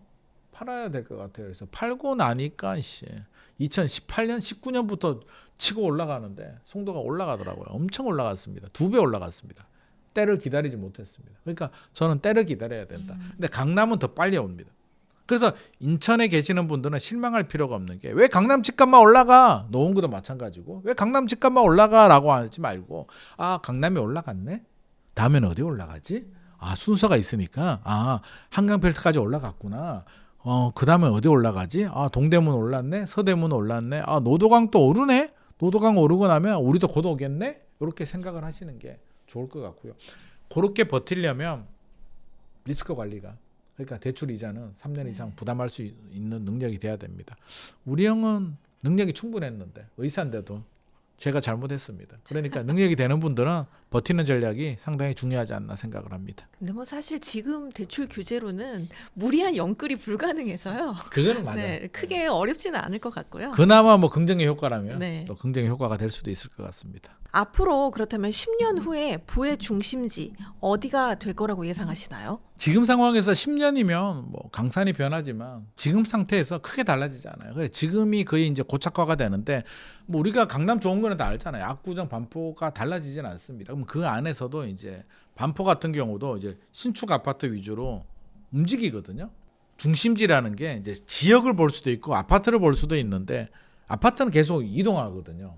아크로 리버파크에서 원베일리로 갔죠. 그랬죠. 원베일리가 2022년에 입주했거든요. 그 최근에 반포주공 1단지 보게 되면 레미안 트리니원 이번에 엄청나게 성공했고 네. 트리니원이 3주구, 반포주공 1단지 3주구고 그 북쪽에 보게 되면 1, 2, 4주구가 있는데 거기는 DH 클래스트 그거가 입주할 때 되면 DH 클래스트가 입주할 때 되고 한강뷰가 나오면 원베일리 뛰어넘을 겁니다. 원베일리가 물론 신세계 백화점은 가까이 있고 교통도 좋습니다만 그 규모의 경제와 한강뷰 신축 아파트 원베일리가 2022년이니까 DH 클래스트가 예를 들어서 몇 년에 입주할지는 모르겠는데 2030년 정도 입주하게 되면 8년 정도 차이가 나잖아요. 그리고 그 사이에 엄청난 더 고급으로 지을 거잖아요. 건축비가 올라가고 분양가가 올라가는 것만큼 고급이 되니까 그렇게 단지별로 또 상급지, 최상급지, 하이엔드 상급지는 달라질 수는 있습니다. 그래서 계속 옮겨가고 부도 사실 부천도 달라지잖아요. 옛날에는 평창동, 네. 이태원, 성북, 유엔빌리지, 성북. 뭐 성북, 뭐 이런데 그런 데가 진짜 부자였는데 부의 축이 이동하게 되면서 요즘 압구정을 쳐주는데 그럼 그쪽 지역에 죽었나? 라고 하면 유엔빌리지 여전히 연예인들, 대별 회장님들 많이 살고 있잖아요. 그러니까 죽지는 않는데 새로운 부천은 생기더라는 거예요. 계속. 그러면서 신흥 부촌들도 생기잖아요. 마포, 성동이 마포, 성동이 이렇게 좋아질 줄 알았나. 옛날 마포 재개발하기 전에 그게 돼지고기 구워 먹고 뭐 그런 데잖아요. 옥수 금호동 거기 오르막길 진짜 그거 드라마 서울에다 촬영하고 못 사는 뭐 청춘들의 꿈 뭐 이런 드라마인데 지금은 신흥 부촌이라고 하죠. 그러니까 재건축, 재개발 지역을 눈여겨봐야 됩니다. 특히 이제 재건축은 아파트만 멸실하고 다시 지으니까 기존의 부촌 지역들은 재건축이 되는 아파트들이 그 아파트 단지의 상급지, 새로운 그 안의 중심부가 되는 거고요. 재개발 같은 경우는 지역이 달라지게 되면서 지역의 신흥 부촌, 그러니까 압구정을 뛰어넘을 수는 없는데 강남을 뛰어넘을 수는 없습니다만 신흥 부촌은 될 수는 있어요. 그러니까 이런 재개발 구역들, 예를 들어서 송파구도 거여 마천이 지금 재개발이 잘 안 돼서 그러는데 재개발이 일사천리를 빨리 해서 땅 멋있게 쫙 올라가게 되면 가치가 쭉 올라갈 수는 있거든요. 그래서 근데 계속 이게 더디게 개발이 되다 보니까 이게 힘을 좀 못 받는 경우들이 있고 마포 아현 위에 가게 되면 북아현이 있거든요. 네. 북아현 뉴타운도 사실 1, 2, 3지구가 있는데 1지구도 1-1, 1-2, 1-3이 있는데 얘들은 개발이 끝났어요. 근데 제일 큰 2구역, 3구역이 아직도 재개발이 안 됐네. 그러다 보니까 이게 규모의 경제가 안 통해요. 2구역, 3구역은 아직도 완전 가보면 와 진짜 북아현 3구역 임장 가보면요. 여기 서울 맞아? 라고 할 정도로 옛날 수포도 있고 진짜 뭐 초가집 같은 것도 막 있거든요. 그 재개발해야 되는데 아직도 안 되는데 그게 혼재되어 있다 보니까 이 지역이 북아현 쪽이 완전히 살지 못하는데 그런 데가 속도를 내게 되면 북아현이 마포를 뛰어넘는 완전히 달라진 지역이 될 수도 있습니다. 그러니까 이런 지역들 찾아보면 서울에서 있거든요. 한남 뉴타운은 말도 필요 없고 한남 뉴타운은 한남 뉴타운 10년 전에 진짜 저렴했거든요. 뭐 매덕 가지고도 살 수 있었는데 지금은 이제 넘사벽인데 한남 뉴타운 개발이 되면 이제 강남을 뛰어넘는 그러니까 뛰어넘는다는 게 용산이 강남보다 좋아진다는 게 아니라 한남 뉴타운의 아파트가 강남 버금가는 아파트가 된다는 겁니다. 그러니까 어떤 뛰어넘어서 얘가 떨어지고 얘가 올라가는 게 아니라 얘도 좋은데 얘도 좋아지는 서울은 계속 이게 부의 이런 확장이 진행되는 곳이기 때문에 한남 뉴타운 같은 것들. 그러니까 재개발 구역들은 우리가 좀 눈여겨 좀 봐야 된다. 그리고 군데군데 또 많은 개발들이 이루어지고 있습니다. 단 모아타운이나 신통기획이나 뭐 다 좋은데 우리가 항상 또 리스크 관리는 해야 되잖아요. 리스크 관리가 뭐냐면 서울시가 중요해요. 정비 사업은 서울시의 인허가나 지원 사업이 중요한데 네. 2026년 내년 6월 지방선거에서 지방선거 결과에 따라서 전혀 다른 결과가 나올 수도 있습니다. 그러니까 현재 오세훈 서울시장이 유지가 된다면 재선이 되면 현재 정책이 이어지는 거고요. 뒤집힌다. 여당에서 되면은 또 180도 다른 정책이 나올 수도 있기 때문에 그거는 또 정책의 리스크가 되지 않을까 생각이 됩니다. 부동산은 끝났다. 이런 시장 위기론이 지속적으로 나오고 있습니다. 대표님께서는 지금의 상황이 약간 단순한 조정 국면인지 아니면 좀 역사상 경험하지 못했던 구조적 위기의 시작이라고 보시는지 좀 어떤 의견이실까요? 이게 참 어려운 이야기도 한데요. 제가 앞서서도 예상치 못하는 변수를 좀 뺐는데 예상치 못하는 변수가 언제든지 발생을 할 수는 있죠. 그래서 이거를 아니야, 문제 없어 라고 덮어버리면 안 될 것 같습니다. 그럼에도 불구하고 너무 여기 함몰돼 버리면 그것도 위험한데, 자, 우리는 두 가지 경우를 다 열어두고 판단을 해야 되잖아요. 우리가 항상 선택의 그 순간이 오는데 저는 선택의 순간에서 저는 어떤 판단을 하냐면 51%를 생각합니다. 어떤 선택이 확률이 51% 이상이 되느냐를 판단하거든요. 그러면 2026년만 보자고요. 그러면 2026년에 어떤 시장 위기, 지금은 아마도 AI 거품?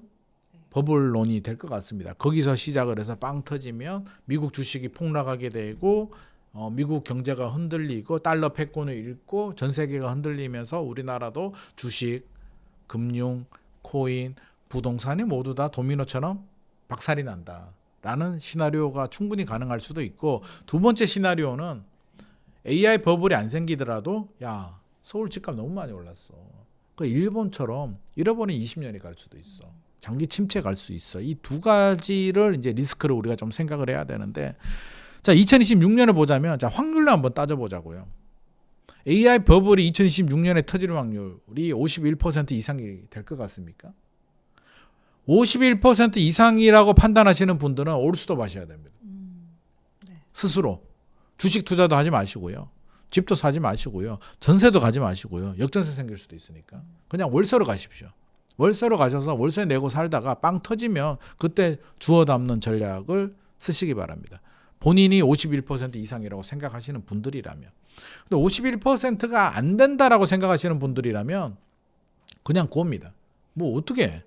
언제 떨어질지, 2026년에 생길지 2027년에 생길지 모르는 거잖아. 그러면 계속 감 떨어질 때까지 입 벌리고 있을 수는 없잖아. 우리가 인생을 살아야 되는데, 생각해 보게 되면 위기가 있었잖아요. 97, 98년도 IMF 외환 위기. 그때 와, 분위기 장난 아니었습니다. 대한민국 망한다고 뉴스에서 금 모으기 운동. 오죽하면 금을 모았겠습니까? 저는 금 안 냈습니다. 아니, 나라가 망하면 나라도 금을 갖고 있어야지. 금까지 내면 나 어떻게 살아라는 거야. 저는 애국자가 아닙니다. 그러니까 안 됩니다. 그러니까 우리 개인은 또 살아야 되니까. 근데 사라지더라는 거예요. IMF 외환 위기 때도 회사도 망하는 회사들도 있었으나 잘 되는 회사들도 있고요. 돈 버는 사람들도 있고요. 잃는 사람도 있고요. 역설적으로 이런 위기 상황이 부자 되는 사람들이 더 많아요. 망하는 사람들도 많아요.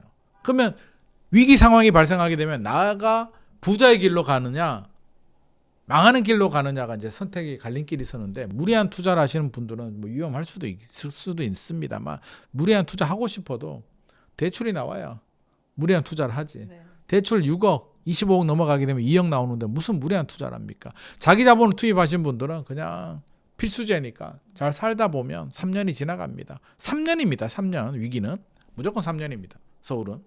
아니, 버블이 터져가지고 AI 버블이 터져서 3년이 아니라 잃어버린 30년이 가면 어떡하려고 네가 3년이라고 하냐 라고 말할 수도 있는데, 그러면 어떡합니까? 그런 상황이라면 그냥 같이 가야죠.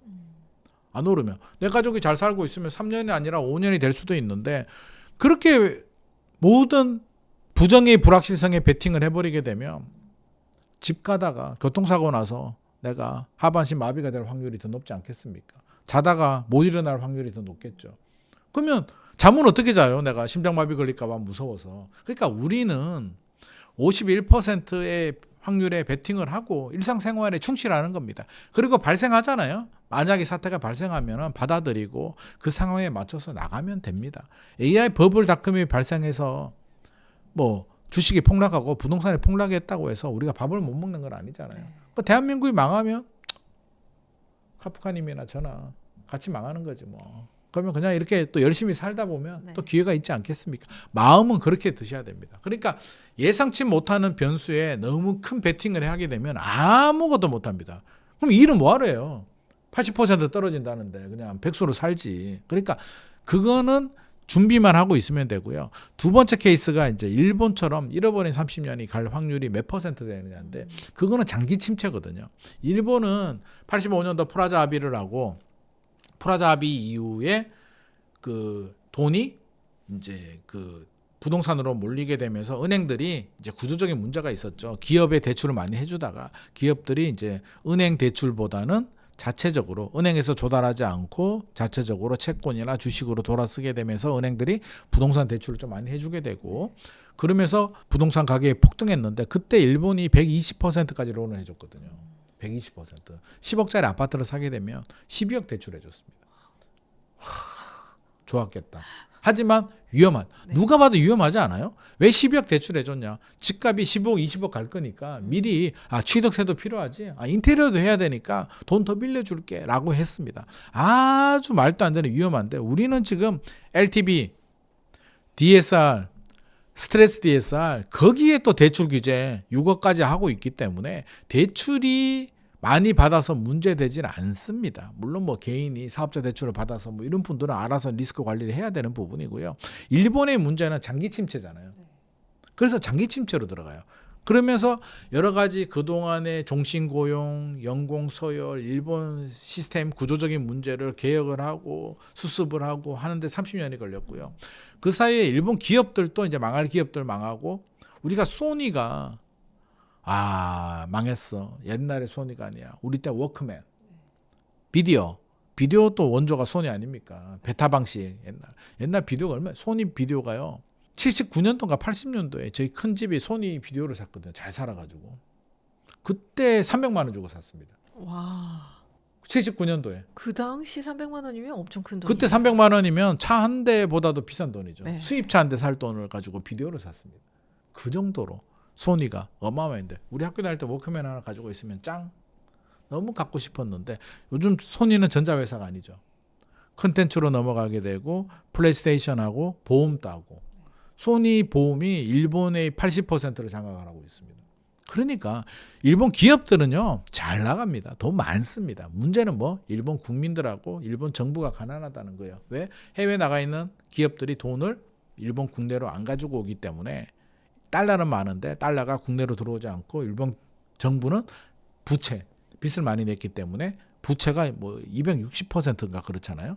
일본 국민들도 소득이 30년 동안 안 늘어나다 보니까 우리보다 가난해요. 근데 우리가 이럴 가능성은 저는 열어둬야 됩니다. 장기 침체 가능성은. 왜? 우리 기업들 지금 해외에 엄청나게 나가고 있잖아요.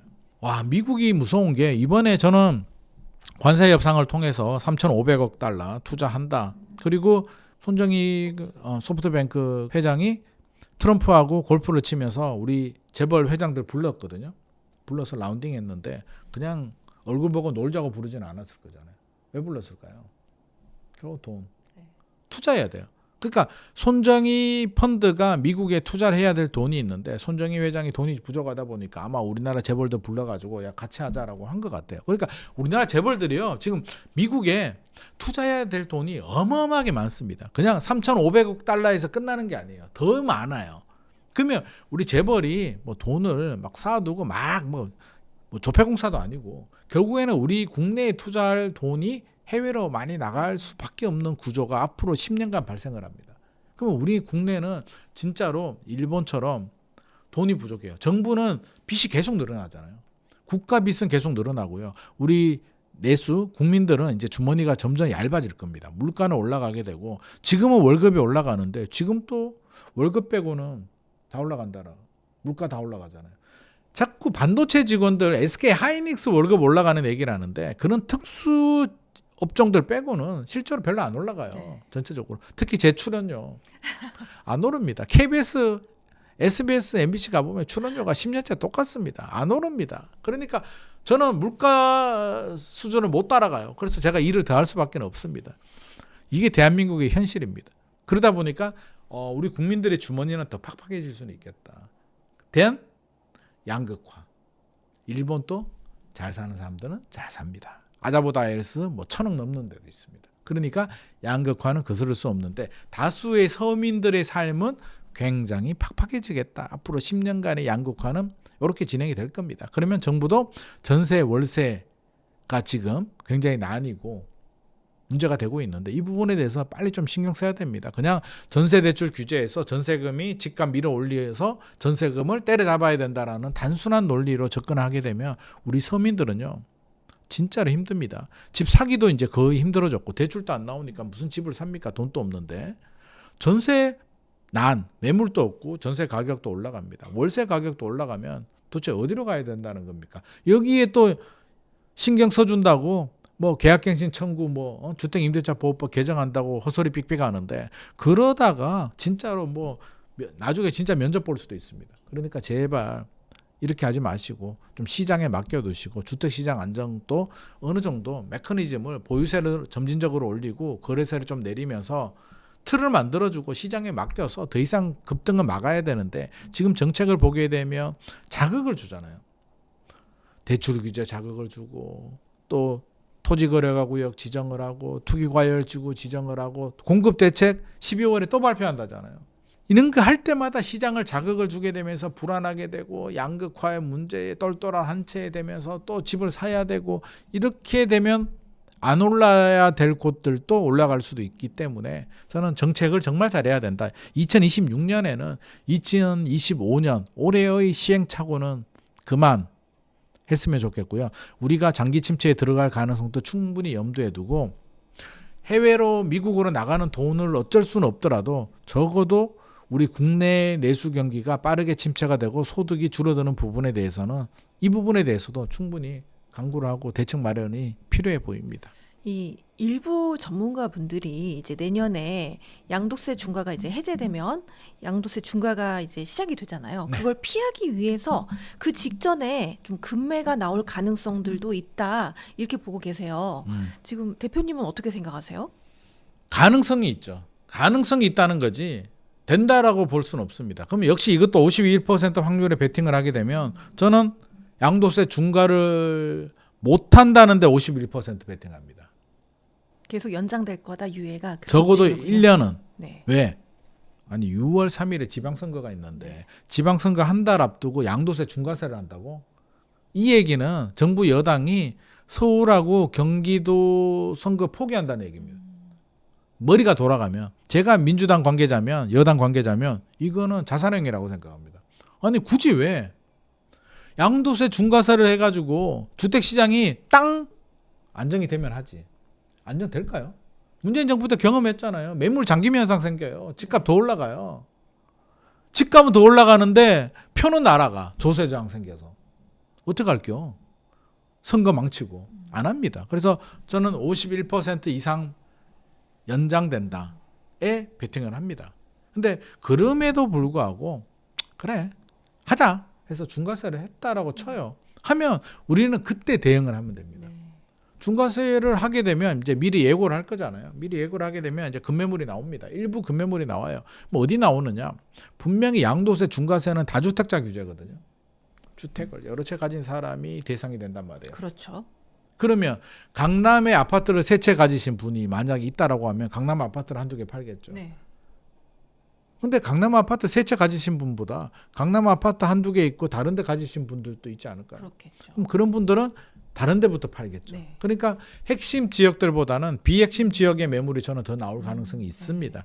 그러니까 마포 2채, 강남 1채 가지신 분들은 마포로 팔 거고요. 마포 2채 가지고 상계동을 가지신 분들은 상계동을 팔 것이고 마포 1채, 일산 1채, 분당 1채 가지신 분들은 일산을 팔 것이고 그래도 2채도 부담스러우면 분당을 팔 것이고 이렇게 선택을 하실 거잖아요. 그러니까 매물은 나옵니다. 매물은 나오는데 이제 얼마나 급매로 던지느냐가 관건이잖아요. 네. 저렴하게 던지면 저는 충분히 사도 되는데 얼마나 급매로 던질지는 그때 부동산 시장 분위기가 입주 물량도 부족하고 금리도 내려가고 유동성도 많은데 초급매로 뭐 던지지는 않을 것 같은데 그럼에도 불구하고 진짜로 중과세 한대 예를 들어서 10억 아파트인데 9억에 급매가 나왔어요. 같은 층에. 그럼 그런 거는 저는 오히려 좋은 기회 아닌가? 내 집만 하시는 분들이라면 만에 하나 이것만 기다리지는 마시고요. 이것만 감 떨어질 때까지 기다리면 안 되고 만약에 이런 구간이 딱 생겼다? 그러면 재빠르게 기다렸다 딱 먹이 딱 노려보다가 탁 가로채야죠. 그러면 가만히 있으면 부동산에서 전화 와가지고요. 저 9억짜리 금매 나왔는데 하실래요? 라고 하지 않습니다. 그러면 미리 내가 보고 있는 아파트가 있을 수도 있잖아요. 상계동이 될 수도 있고 뭐 금천구가 될 수도 있고 마포가 될 수도 있고 있으면 미리 봄부터 가가지고 아메리카노 하나 사들고 가서 네. 부동산 부동산 사장님하고 친해지면서 만에 하나 그런 게 나오면 나한테 제일 먼저 연락 줘야 돼요. 라고 약속 손가락 약속 하나 하고 한 달에 한 번 정도는 찾아가서 네. 부동산도 이게 친해져야 되거든요. 그럼요. 자꾸 생각이 나도록 해야 돼요. 이게 제가 팁을 드리면 생각이 나야 돼. 한 번 찾아오고 안 찾아오면 그냥 지나가는 손님이고 얘가 한 달에 한 번씩 계속 찾아와 커피 들고 그러면서 맨날 먹고 밥 먹자 그러고 밥 사달라 그러고 안 보는 지가 산다 그러고 하면 친해지거든요. 친해지면 이제 생각이 납니다. 아 얘한테 연락 줘야겠다. 그래서 저는 밥을 한 끼 사주는 게 좋은 전략이라고 생각합니다. 밥 먹는 게 이제 친해지는 거거든요. 그러니까 밥 한 끼 사주고 커피 자주 먹게 되면 급매물 받을 가능성이 높다. 그래서 미리 그렇게 미끼를 좀 던져두고 낚시도 똑같잖아요. 던져놓고 걸리면 땡큐고 안 걸리면 마는 거지 뭐. 그러니까 그런 전략으로 사용하시는 게 좋지. 이것만 기다려서는 저는 일단 연장되는 확률 51%로 생각하고 있습니다. 그렇다면 이 지금까지 말씀해주신 핵심 지역 외에 서울 지역에서 좀 앞으로 관심을 꾸준히 가지면 좋을 만한 좀 미래가 좀 가치를 높일 수 있는 그런 좀 유망한 지역이 있다면 어디로 좀 보실까요? 서울에 유망한 데 어디 있어? 서울은 다 유망하지. 서울이 더 이상 저평가란 건 없어요. 그러니까 올라가야 되는데 저평가된 곳은 없습니다. 서울은. 다 좋아요. 다 좋은데 그래도 굳이 찾는다면 우리가 방법이 있잖아요. 최근에 집값이 그러니까 2022년 하반기 2023년에 상반기에 집값 떨어졌잖아요. 네.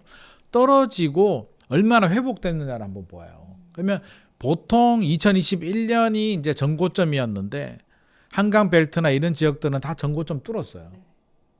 안 뚫은 지역들이 있거든요.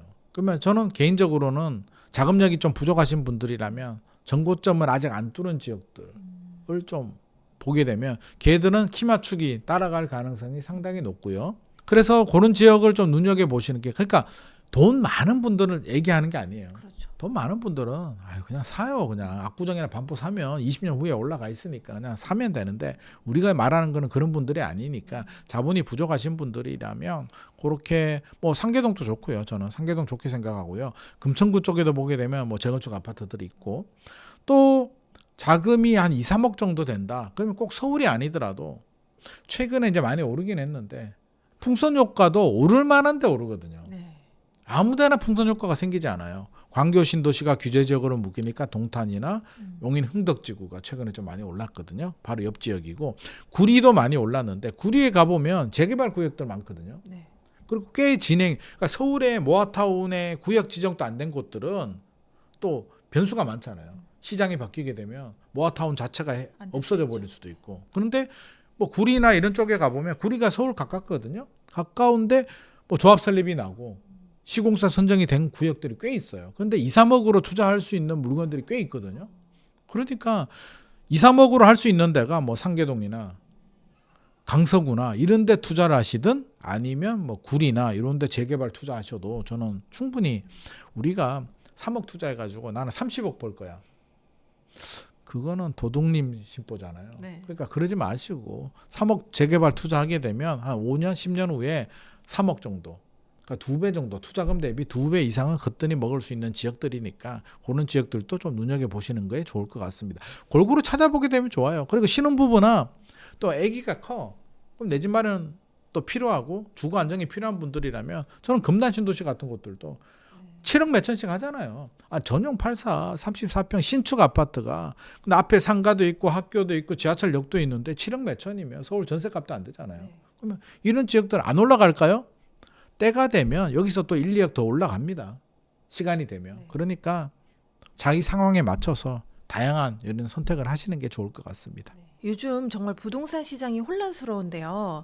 대표님께서 이 투자자분들에게 좀 강조하고 싶은 투자 원칙, 그리고 좀 이런 시기에 가장 좀 조심해야 된, 피해야 되는 그런 좀 하지 말아야 될 것에 대해서 조언을 좀 해주시면 좋을 것 같습니다. 부동산의 투자 원칙은요, 주식하고 똑같습니다. 그러니까 장기 보유입니다. 장기 보유. 특히 부동산은 주식은 또 장기 보유가 쉽지 않잖아요. 우량주 위주로 장기 보유한다고 해도 언제 팔아야 될지 경제 상황을 모니터링해야 되는데 부동산은 무조건 10년 정도, 평균 8년 정도 보유하거든요. 그래서 10년 정도 보유 전략을 가지시고 중간에 탕 하락 구간이 나오면 버틸 수 있는 여력 무조건 버텨야 됩니다. 탕 하락 구간이 나오면 굉장히 무섭거든요. 막 집값 떨어지고 주식 떨어지고 하면 멘탈이 나가가지고 팔아요. 한 6개월, 1년 버티다가 파는데 팔고 나면 나중에 올라가거든요. 팔고 나면 절대 똑같은 아파트 못 삽니다. 그러니까 일단 버티는 전략, 적어도 수요가 뒷받침되는 곳들은 좀 버티는 전략이 필요한데 최근 상황을 보게 되면 한번 탕이 한번 올 확률이 예를 들어서 10%에서 한 20%까지는 올라간 것 같습니다. 그래서 탕이 한번 올 수도 있겠다 정도 생각을 하시고 여유 자금이 있는 분들이라면 지금 주택 수를 막 늘리지는 마시고 한 채를 가지고 있는데 내가 여유 자금이 한 3억이 있어. 그러면 한 채를 더 사서 지금 2주택으로 가기보다는 만약에 뭐 탕 해서 딱 떨어지는 구간이 나오면 그때는 정부가 규제를 풀면서 주택을 늘려라고 하거든요. 그때 이제 어떤 현상이 발생하냐면 탕 떨어지는 구간이 나오잖아요. AI 버블이 꺼지든 뭐 다른 현상이 생기든 뭐가 생겨서 딱 떨어지는 구간이 나오면 일단 규제 지역이 풀립니다. 정부가 투기 과열지구 조정 대상 지역을 풉니다. 토지거래가격도 풀겠죠. 서울에 풉니다. 강남도 풀릴 거예요. 대출 규제도 완화시켜 줍니다. 그런 시그널이 나오면 이것 봐라. 대출 규제도 풀어주고 규제 지역이 풀리네. 그 얘기는 역설적으로 집값이 많이 떨어졌구나. 정부가 부양을 하려고 하는구나. 조만간에 반등을 하겠다라고 우리가 좀 생각을 하시는 게 좋지 않을까. 그래서 주택 수를 늘리는 분들이라면 지금보다는 좀 더 지켜보시는 전략이 필요하고요. 내 집 마련이 필요하신 분들은 무주택자라면 감 떨어질 때까지 기다릴 수는 없으니까 내 집 마련은 저는 언제나 저스트 두잇입니다. 저스트 두잇 하시고 그렇다고 해서 당장 뭐 떨어지는 확률이 높진 않기 때문에 저스트 두잇 하시되 생각해야 될 건 떨어지는 구간에는 3년은 버텨야겠다. 그리고 나는 10년 정도는 거주하는 집을 사야겠다라는 마음으로 저스트 두잇 하시고 탕 떨어지는 구간이 나오면 부모님이 능력이 되면 찾아가셔서 아버지 탕 떨어졌는데 우리 한 채 사야 될 것 같습니다. 이런 전략 괜찮지 않을까 생각을 합니다. 오늘도 정말 소중한 시간 내주셔서 너무 감사드립니다. 마지막으로 성공의 진심인 구독자분들께 한 말씀 부탁드립니다. 지금 많이 불안한 것 같아요. 정책도 불안하고 경제도 불안하고 나 혼자 뒤떨어질 것 같은 포모 현상 때문에 불안하고 모든 게 다 불안한 상황인데 잠시 숨 한번 쉬시고 좀 길게 인생을 바라본다면 사실 다 지나가는 과정이거든요. 그리고 남하고 비교하니까 불안해요. 내 친구는 주식에서 5만 전자 비실비실 대다가 지금 뭐 10만 전자 갔다가 막 좋아가지고 막 밥 사준다 그러는데 그런 거 보고 있으면 기분이 썩 안 좋거든요. 그렇잖아요. 근데 비교하지 마십시오. 다 각자의 인생의 산이 있기 때문에 그 친구는 그 친구의 산을 올라가는 거고요. 코인하는 친구는 자기 산을 올라가는 거고 주식, 부동산 다 마찬가지입니다. 다른 거 쳐다보지 마시고요. 친구가 그렇게 했다면 맛있게 밥 한 끼 얻어 먹으면 되고 나는 내 인생의 산을 묵묵히 올라간다 생각하시고 집이 필요하신 분들은 내 집 마련하시고 리스크 관리하시고 장기 투자하다가 또 하락 구간에 탕 기회가 올 때가 있으면 또 용기를 좀 내실 필요도 있겠고 차분하게 일상생활에 충실하면서 너무 불안해하지 마시고 흔들리지 마시고 나의 인생의 중심을 바로 잡고 부동산 전문가들 경제 전문가들 말에 너무 일일비하지 마시고요. 받아들여요. 기님만님 말 저거는 마음에 안 들어. 저거는 괜찮네. 다른 전문가들도 괜찮은 거를 빨아들여 가지고 자기만의 이론, 자기만의 뼈대를 좀 만드는 게 저는 우리 유튜브를 보는 가장 중요한 전략이 아닐까 생각을 합니다. 네, 오늘도 정말 좋은 말씀 너무 감사드립니다. 감사합니다.